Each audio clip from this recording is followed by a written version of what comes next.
Good day, everyone, and also to you, sir. My name is Heidi Bakar, and I'm presenting the other part of the topic about aerobic exercise program. But first, ang topic na na-assign sa akin is mayroong 5 contents.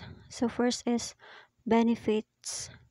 So, ano nga ba ang benefits ng aerobic exercise program? Aerobic exercise, also known as cardio, involves activities like walking, running, swimming, or cycling, which increase your heart rate and help improve overall health. It improves cardiovascular health, increase endurance, weight management, and better lung capacity and other. Step aerobics, like other types of exercise, ay nakakatulong mag-burn ng calories at taba. Ang dami ng calories na matatanggal ay depende sa ilang mga bagay tulad ng bilis ng galaw, taas ng step na ginagamit, tagal ng exercise, pati na rin ang taas at timbang ng tao. The next is the importance of aerobic exercise. Healthy living, exercise, and physical activity ay isa sa mahalagang bahagi ng isang conditioning program. Ang pagiging physical fit ay hindi lang nakakatulong para magkaroon ng healthy lives, but it also help people live longer. People who are involved in physical activities like sports, dancing, swimming, and other related exercises, habang sila ay tumatanda, they continue benefit from these activities throughout their lifetime. Ang aerobic exercise at fitness ay maaaring i-compare sa anaerobic exercise, which includes strength training and short distance activities. Ang main goal is mabigyan ang students ng up-to-date knowledge about health-related exercises. Number 3 is exercise and fitness. Ang regular na exercise, ideally every day, is the most important thing you can do for your health.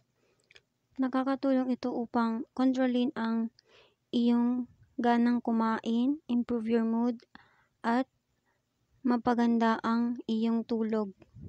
It helps lower the chances of getting heart disease, heart stroke, and diabetes. To achieve this, you should aim ng hindi bababa sa 120 minutes of moderate aerobic exercise every week, tulad ng jogging, walking, running, or aerobic dance. Ang strength training targets all muscles groups, tulad ng legs, hips, likod, chan, chest, shoulders, and arms. It includes activities like pagbubuhat ng mga mabibigat and paggamit ng dumbbells, hands, or resistance exercises. The importance of exercise is that it is good for the heart. Nakakatulong itong mag-burn ng calories na maaaring magpanatili ng tamang timbang para sa kalusugan. So we have here the benefits of aerobic exercise. Number 1 is nakakatulong bawasan ng risk ng pagkakaroon ng sakit sa puso. Number 2, tinutulungan pataasin ang energy. Number 3, nakakatulong magpababa ng anxiety at stress. Number 4, nakakatulong para mag-feel better o mas maging magaan ang pakiramdam. Number 5, pinapalakas ang muscles. Number 6, pinapalakas ang ligaments at buto.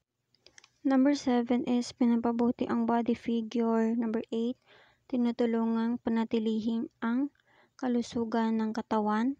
Number 9, pinapabuti ang kalidad ng tulog. Number 10, nakakatulong para ma-reach ang tamang timbang para sa kalusugan. And number 10, pinapabuti ang efficiency sa paggalaw. And lastly, nakakatulong pababain ang resting heart rate. And now let's proceed to the warm-up exercises. Number 1, jogging in place, 16 counts, left and right foot. Number 2, head rotation, 16 counts. Number 3, neck rotation, 8 counts to the left and 8 counts to the complete slow rotation. Number 4, shoulder rotation, 16 counts. Number 5, arm circling, 16 counts. Number 6 is knee rotation, 8 counts forward and 8 counts backward. Number 7, foot rotation, 8 counts forward and 8 counts backward. 8 steps forward, 8 counts forward and 8 counts backward. Number 9, leg lifting, 8 counts forward and 8 counts backward. Number 10, jumping jack, 8 counts forward and 8 side left and right. Number 11, knee pull up, same as the other exercises. Number 12, head ups, 16 counts. Number 13, curl up, 16 counts.